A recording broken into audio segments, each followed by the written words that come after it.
कथा प्रारंभ होवत है, सुनिए वीर हनुमान। राम लक्ष्मण जानकी सदा करो कल्याण। अब आप प्रबोधनी एकादशी की कथा सुनिए।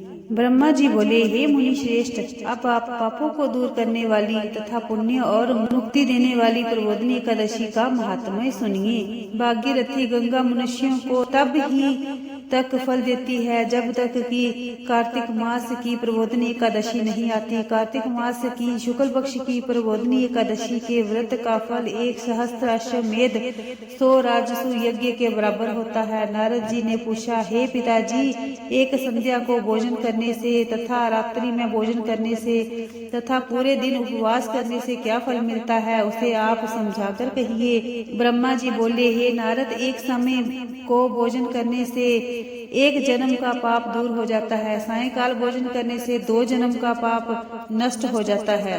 उपवास से 7 जन्म के पाप नष्ट हो जाते हैं। जिस वस्तु का त्रिलोक में मिलना दुष्प्राय है, वह वस्तु प्रबोधनी एकादशी के व्रत से मिल जाती है। प्रबोधनी एकादशी के प्रभाव से सुमेर पर्वत के समान कठिन पाप क्षण मात्र से नष्ट हो जाते हैं। अनेकों पूर्व जन्म में किए हुए बुरे कर्म जो प्रबोधनी एकादशी क्षण भर में नष्ट कर देती है।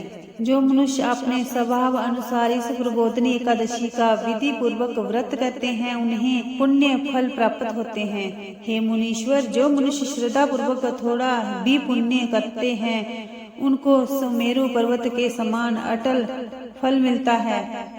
जो मनुष्य अपने हृदय के अंदर ही ऐसा ध्यान करते हैं कि मैं प्रबोधनी एकादशी का व्रत करूंगा, उसके 100 जन्म के समस्त पाप नष्ट हो जाते हैं। जो मनुष्य प्रबोधनी एकादशी के दिन रात्रि को जागरण करते हैं, उनकी बीती हुई तथा आने वाली 10,000 पीढ़ियां विष्णु लोक को जाकर वास करती हैं और नरक में अनेकों दुख को भोगते हुए पितु विष्णु लोक जाकर सुख भोगते हैं। ब्रह्म हत्या आदि महान पाप संसार में जितने भी तीर्थों की आस की जा सकती है, वह सब प्रबोधनी एकादशी का व्रत करने वालों के घर में रहते हैं। मनुष्य को समस्त कर्म को तथागते हुए भगवान की प्रसन्नता के लिए कार्तिक मास की प्रबोधनी एकादशी का व्रत करना चाहिए। जो मनुष्य इस एकादशी के व्रत को करता है, वह ज्ञानवान, योगी, तपस्वी तथा इंद्रियों को जीतने वाला होता है, क्योंकि ये एकादशी भगवान विष्णु को अत्यंत प्रिय है। इसके व्रत के प्रभाव से कामिका, वाचिक और मानसिक पाप दूर हो जाते हैं। इस एकादशी के दिन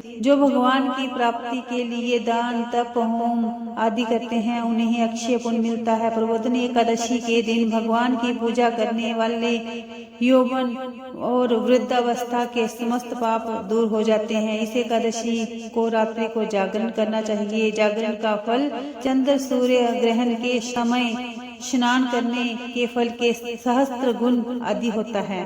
मनुष्य जन्म से लेकर जो पुण्य करता है, ये पुण्य प्रबोधनी एकादशी के व्रत के पुण्य के सामने व्यर्थ है। जो मनुष्य प्रबोधनी एकादशी का व्रत नहीं करते, उनके सारे पुण्य व्यर्थ जाते हैं। इसलिए हे नारद, तुमको भी विधि पूर्वक भगवान विष्णु की पूजा करनी चाहिए। जो मनुष्य कार्तिक मास में धर्म परायण होकर अन्य व्यक्तियों का अन्न नहीं खाते, उन्हें चंद्रायन व्रत का फल मिलता है।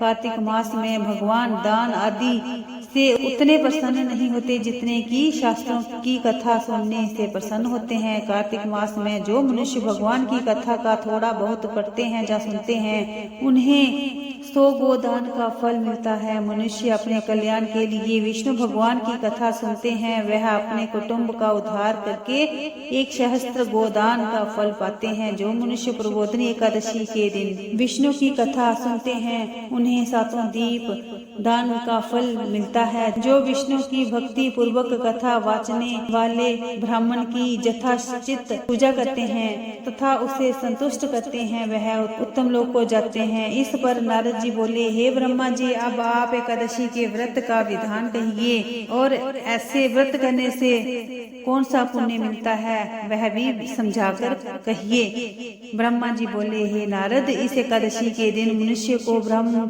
मुहूर्त में उठना चाहिए और नदी, तालाब, कुआं आदि पर स्नान करना चाहिए, व्रत का नियम ग्रहण करना चाहिए। उस समय भगवान से विनय करनी चाहिए, हे भगवान आज मैं निराहार रहूंगा और दूसरे दिन भोजन करूंगा, इसलिए आप मेरी रक्षा करें। इस प्रकार विनय करके भगवान की पूजा करनी चाहिए और व्रत आरंभ करना चाहिए। उस रात्रि को भगवान के समीप गीत नृत्य बाजे तथा कथा आदि से व्यतीत करनी चाहिए। प्रबोधिनी एकादशी के दिन कृष्णता को त्याग कर बहुत से फूल फल अगरबत्ती धूप आदि से भगवान की आराधना करनी चाहिए। शंख के जल से भगवान को अर्घ्य देना चाहिए, इसका पुण्य समस्त दान आदि से करोड़ों गुना फल अधिक है।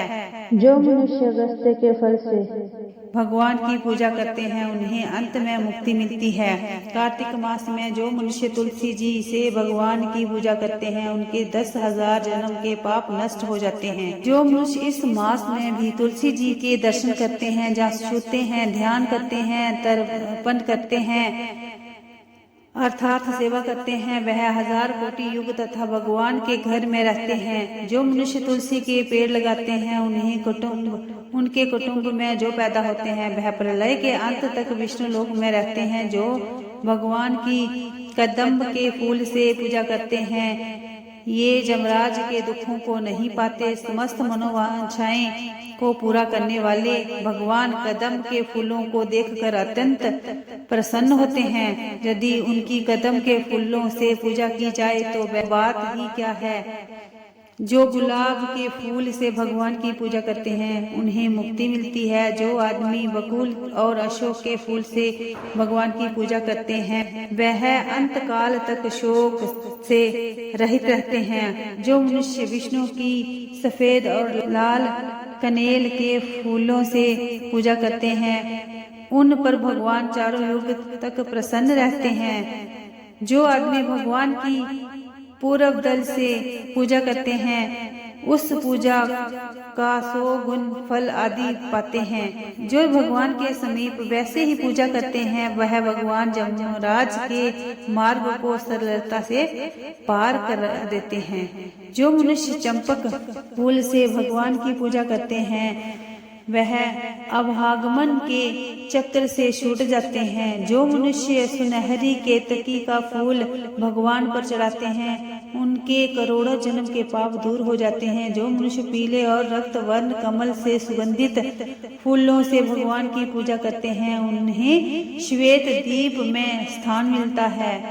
इस तरह रात्रि में भगवान की पूजा करके प्रातः काल शुद्ध जल और नदी में स्नान करना चाहिए। स्नान के बाद भगवान की प्रार्थना करते हुए घर में भगवान की पूजा करनी चाहिए। इसके बाद व्रत पूर्ति के लिए ब्राह्मणों को भोजन कराना चाहिए और दक्षिणा देकर मीठे वाक्य द्वारा सभा करानी चाहिए। उसके उपरांत भोजन गो और दीक्षा से गुरु की पूजा करनी चाहिए। जो वसु होती है उन नियमों को ब्राह्मण के सामने छोड़ना चाहिए। ब्राह्मण को यथाशक्ति दक्षिणा देनी चाहिए। जिस ब्राह्मण को रात्रि में भोजन कराएं उसे स्वर्ण सहित बैल दान करना चाहिए। जो मनुष्य रात्रि में स्नान करते हैं उन्हें दही और शहद दान करना चाहिए। जो फल की आशा करते हैं उन्हें फल दान करना चाहिए। जो इस व्रत में भूमि पर शयन करते हैं उन्हें सब वस्तुओं सहित शैया दान करनी चाहिए।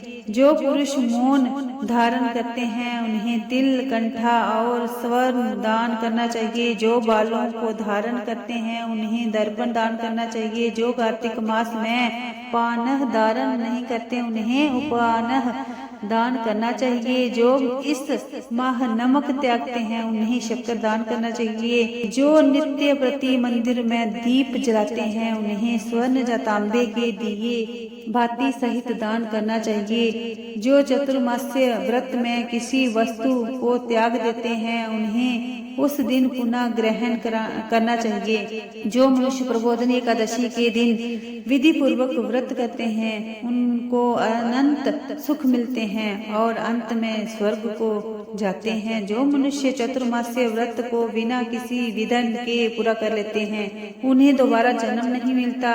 जिन पुरुषों का व्रत खंडित हो जाता है वह नरक में जाते हैं। जो मनुष्य इस एकादशी के महात्म्य को सुनता है और पढ़ता है उसे गौदान का फल मिलता है। कथा समाप्त होवत है। विदा हुए हनुमान राम लक्ष्मण जानकी सदा करो कल्याण। सियावर राम जय जय राम। मेरे मन बस्यो सीताराम करो कल्याण। जय श्री राम।